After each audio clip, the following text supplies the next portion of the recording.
Presidente, senador José Medeiros, ontem foi Dia das Mães e todos nós fizemos as justas homenagens a todas as mães, eu diria, do planeta, do mundo, né?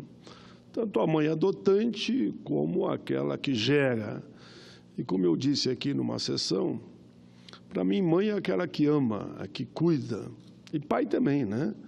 Aquele que ama, que cuida, que zela, que dá orientação, aquele que realmente cumpre o papel, no caso da mãe, de mãe. Por isso, o mundo todo saudou ontem o Dia das Mães.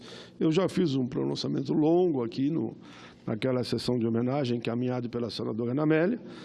E hoje, senhor presidente, eu quero lembrar também o dia de ontem. Ontem, 13 de maio, foi celebrado os 130 anos da abolição da escravatura. 130 anos da Lei Áurea, a abolição da escravatura. Por isso, senhor presidente, senador José Medeiros, vou dedicar o meu tempo no dia de hoje para falar desta situação. Ontem, 13 de maio, foi celebrado os 130 anos da abolição da escravatura. A escravidão pode ter sido juridicamente abolida aqui no nosso país pela Lei Áurea, mas, de fato, em diversos âmbitos, podemos considerar que ela permanece até os dias de hoje. Nossa luta é no sentido de que ela seja definitivamente extinta, juntamente com qualquer tipo de preconceito e o racismo.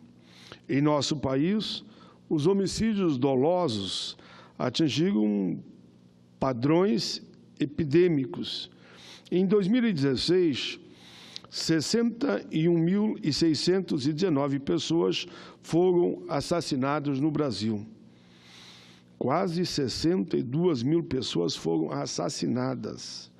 A vitimização apresenta padrões particulares. 53% das vítimas são jovens. Destes, 77% são negros. 93% do sexo masculino. O homicídio doloso é a primeira causa de morte entre os jovens. Esses dados concentram-se na camada mais pobre e na população negra, reproduzindo e aprofundando as desigualdades sociais e o racismo estrutural. Não posso me omitir, não posso me calar diante da banalidade com que se desenrola o genocídio da população, principalmente negra, no Brasil, especialmente no que tange a jovens negros, principalmente do sexo masculino. Claro que nós não queremos que ninguém seja assassinado, seja branco, seja negro, seja índio, seja migrante, imigrante. Mas aqui os dados mostram que é principalmente o povo negro. Por todo o país, repetem-se relatos de crueldade com os adolescentes sobre a custódia do Estado. A sociedade fecha os olhos para a tragédia desta juventude, Por acreditar que os adolescentes infratores que morreram merecem a morte, estavam fadados a ser bandidos mesmo a vida inteira. Isso é o que muitos pensam, e claro que nós discordamos. É uma geração que nasce e morre invisível, ou, quando muito, representa uma ameaça à manutenção da ordem social e são considerados merecedores da desgraça e do desterro. Muitos dizem, tem que morrer cedo mesmo. É uma política, como eu sempre digo, desumana, cruel, truculenta, desrespeitosa à vida. A vida tem que estar sempre em primeiro lugar. Não importa se é branco, se é negro, se é índio, repito, se é cigano, né? Já que apresentei também o senador Hélio José, o relator, já aprovamos em 2 comissões, vai para de mérito, que é a CDH, o Estatuto do Cigano. como foi assim o da igualdade racial, que é lei, da pessoa com deficiência, que é lei, todos setores considerados vulneráveis e discriminados. O da juventude também, que relatei a lei, e do idoso, que fui o autor e é lei. Como muito bem se posiciona Mário Volpi, representante do Fundo das Nações Unidas para a Infância, o famoso UNICEF, em função do preconceito social, há uma perspectiva de parte da sociedade que imagina que, se o garoto foi assassinado, alguma coisa ele deve ter feito. Não, não. Nós temos milhares de casos que é covardia, que é crime, que é assassinato, que são submetidos à violência, muitas vezes, inclusive, estupro de jovens negros e negras, e também brancos e índios. Então, ninguém tem que morrer porque é jovem. Como, eu diria, como não conseguimos responder que ele não fez nada, a não ser em alguns casos isolados, não porque ele tenha feito alguma coisa, mas porque nós não recolhemos essas informações, não sistematizamos e não fazemos um trabalho sério de divulgar para a sociedade. Que alguém poderia estar me assistindo nesse momento e dizer, não, mas tal jovem fez isso. Bom que responda pelo que fez. O que eu não quero é que generalize. É como se todo jovem que é assassinado é porque é marginal. Não, não é verdade. Não é verdade. Quem cometeu algum tipo de delito vai responder pelo que fez. Por isso, mas porque nós não recolhemos essas informações, como eu dizia, e não trabalhamos com elas. Assim, o que estamos fazendo é matar, matar e matar. Vítimas, na maioria dos casos, inocentes. E mesmo que elas não fossem inocentes, não é pela morte da juventude que você vai resolver. Que dele a chamada proposta de socialização, que dele a chamada proposta de recuperação. Onde está a educação? Onde está o ensino técnico para salvar a nossa juventude? Elza Soares, desde 2003, já denunciava que a carne mais barata do mercado é a carne negra, infelizmente. E não tem que ser carne nenhuma.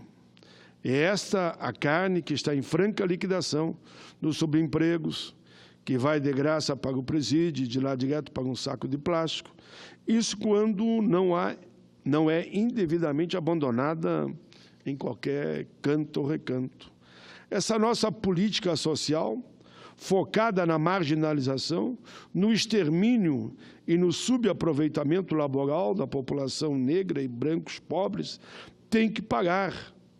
É um jogo de perdedores. Todo mundo perde. A violência só aumenta. É impossível dizer quantos músicos excepcionais, quantos cientistas brilhantes, quantos médicos inovadores, quantos intelectuais que poderiam ter mudado o mundo, quantos deles e delas o nosso racismo cotidiano não enterrou nesses sacos práticos, nesses sacos plásticos pretos na vala de indigentes. As desigualdades raciais em nossa sociedade violam os direitos humanos de milhões de brasileiros e têm um custo alto para o desenvolvimento econômico do país e, consequentemente, das políticas humanitárias. A população negra tem, em média, cerca de 2 anos a menos de estudo que a população não negra, que já tem um nível educacional baixo comparado aos países desenvolvidos. Dado que os negros são 55% da população, o país compromete sua competitividade pela limitação nesse nível de escolaridade de negros e brancos pobres. Há uma disputa desigual que, na economia global, nós vamos ficando para trás. O fato é que, mesmo que não fosse possível fazer uma análise perfeita do montante financeiro que perdemos com o racismo não cabe dúvida. Nos países onde houve avanço em direção a uma sociedade mais igualitária, do ponto de vista racial, isso só foi possível graças ao reconhecimento da incapacidade do mercado em eliminar os mecanismos de discriminação. Foi e tem sido, com apoio decisivo do aparato regulatório do Estado, que as diferenças sociais e econômicas entre grupos raciais distintos puderam ser abrandadas. E veja, vou lembrar aqui, nos Estados Unidos, lá se avançou muito. No Brasil, estamos dando marcha ré, andando para trás. No Reino Unido se avançou muito. Na Holanda se avançou muito. Na França se avançou muito. Na Itália se avançou muito, por exemplo. Aqui no Brasil, a concentração de renda fica na mão de praticamente 1% da população, e aí eles entendem que, em vez de formar, preparar, educar, recuperar, dar ensino técnico, dar ensino profissional, dar educação à altura que eles possam estar na universidade, eles entregam até na mão do narcotráfico.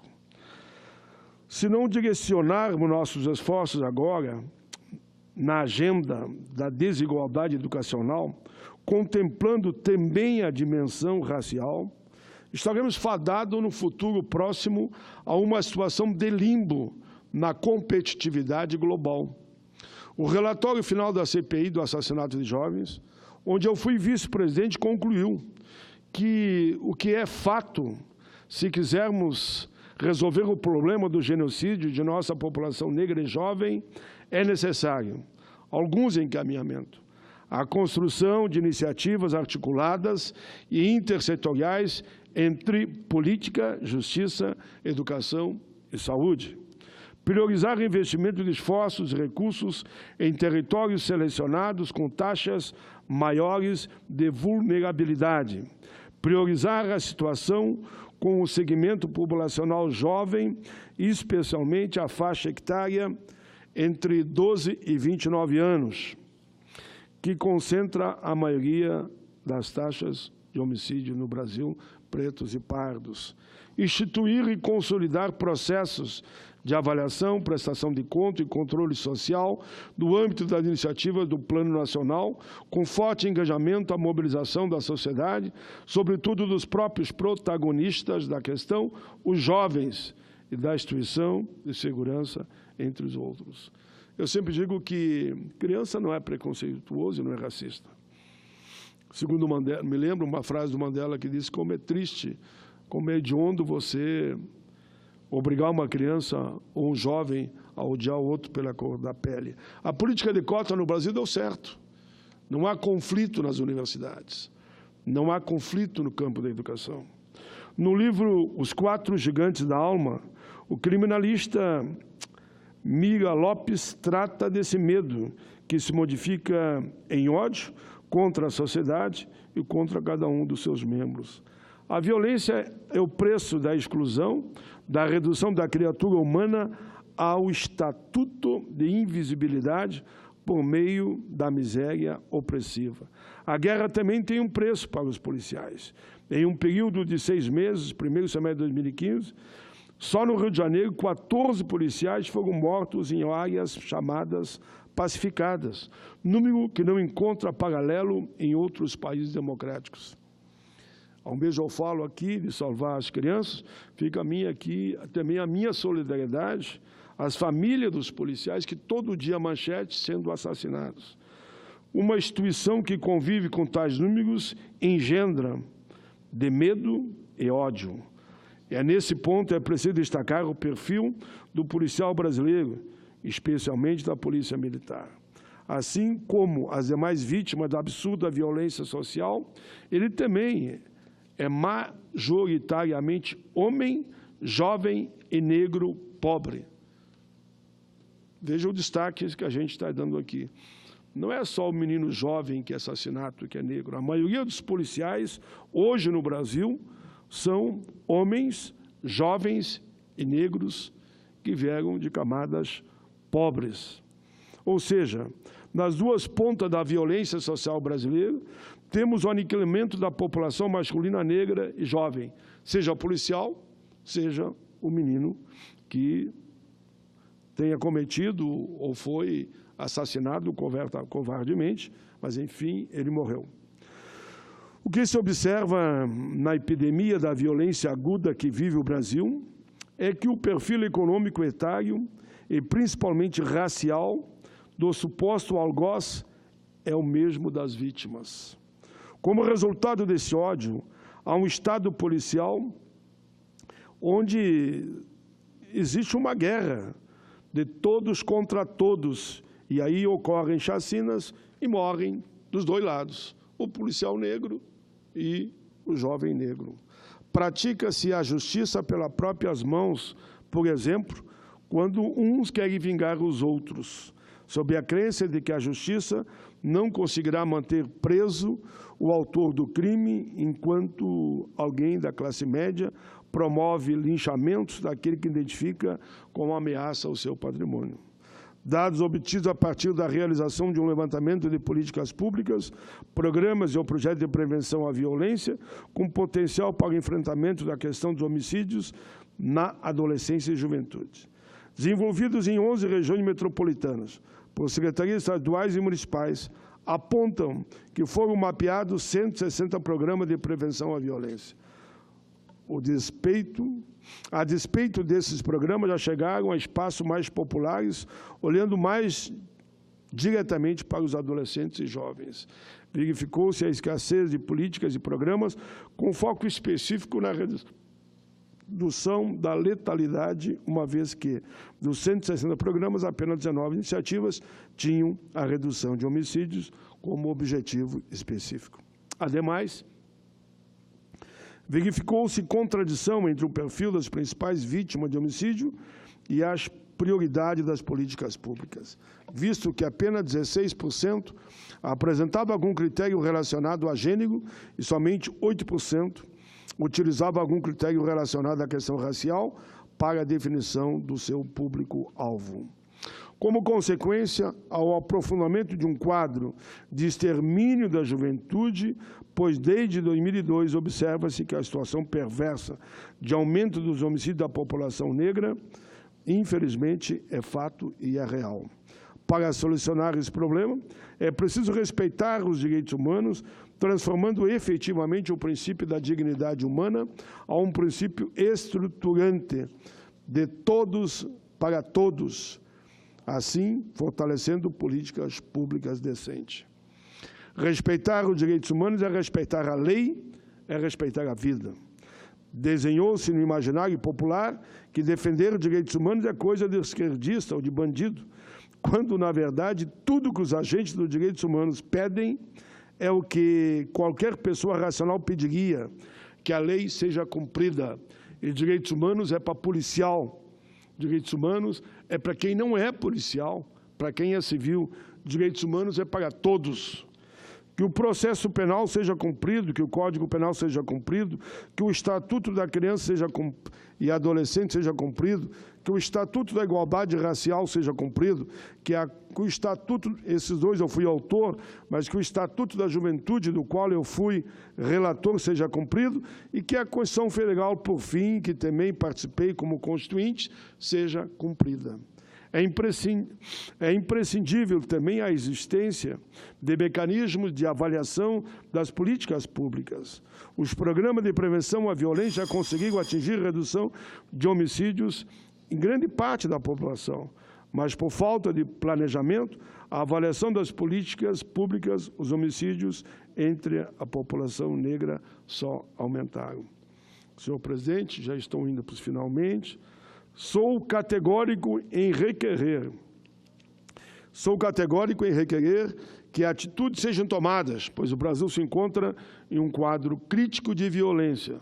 O Estado precisa ser mais eficaz e aglutinar os recursos para combater esta questão que preocupa a todos.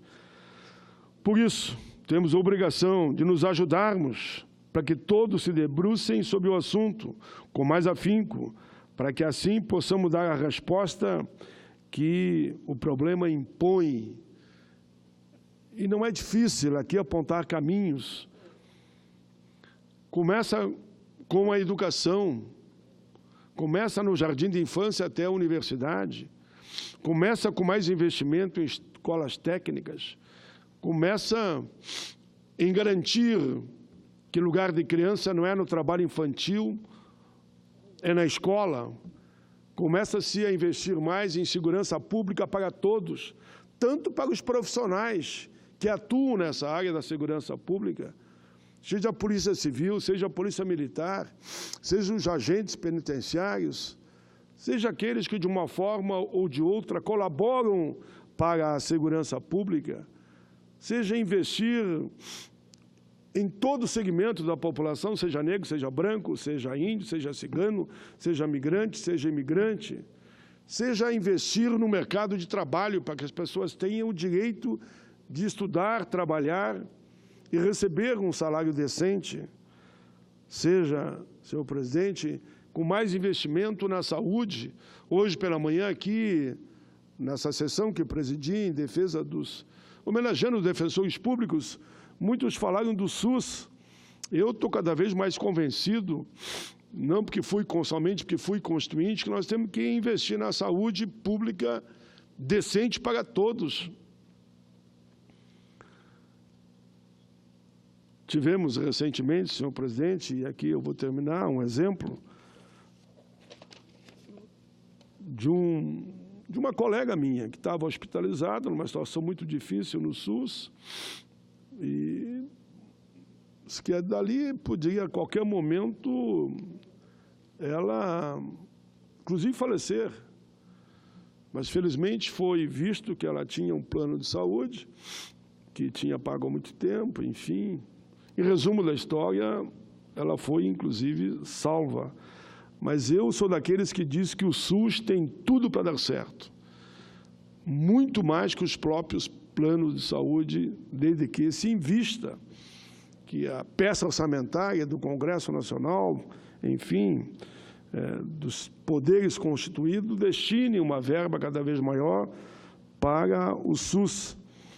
Eu sempre repito e termino, senador Medeiros, não precisa mais que um minuto, que está comprovado que as pessoas precisam de estudo, na idade adequada como manda a Constituição do Trabalho, saúde, segurança e educação.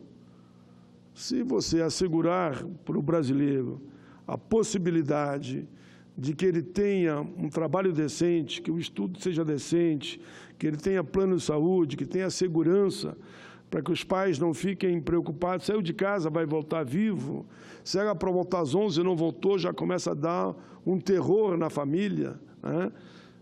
E são coisas que competem muito ao Legislativo, sinalizar o caminho, contribuir, ajudar, conversar, dialogar.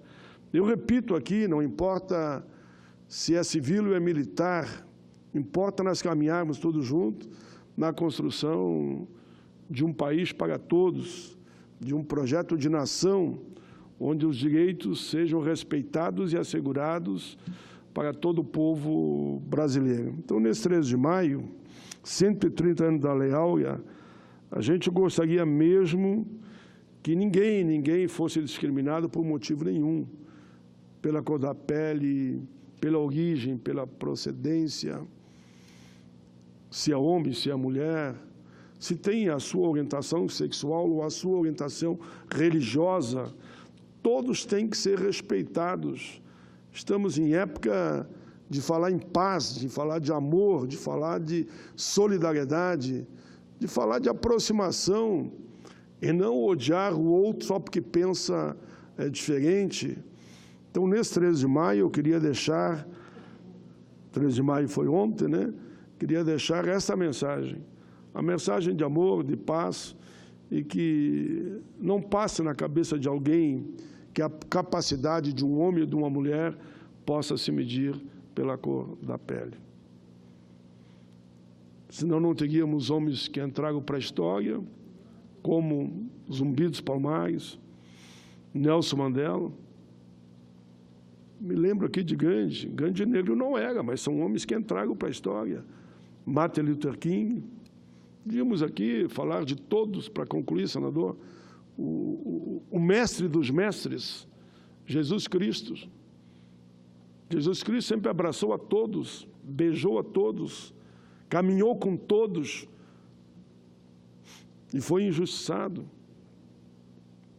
Mas ele continua de forma, eu diria, permanente, pedindo paz e muito amor para toda a nossa gente. É isso, obrigado, senhor presidente.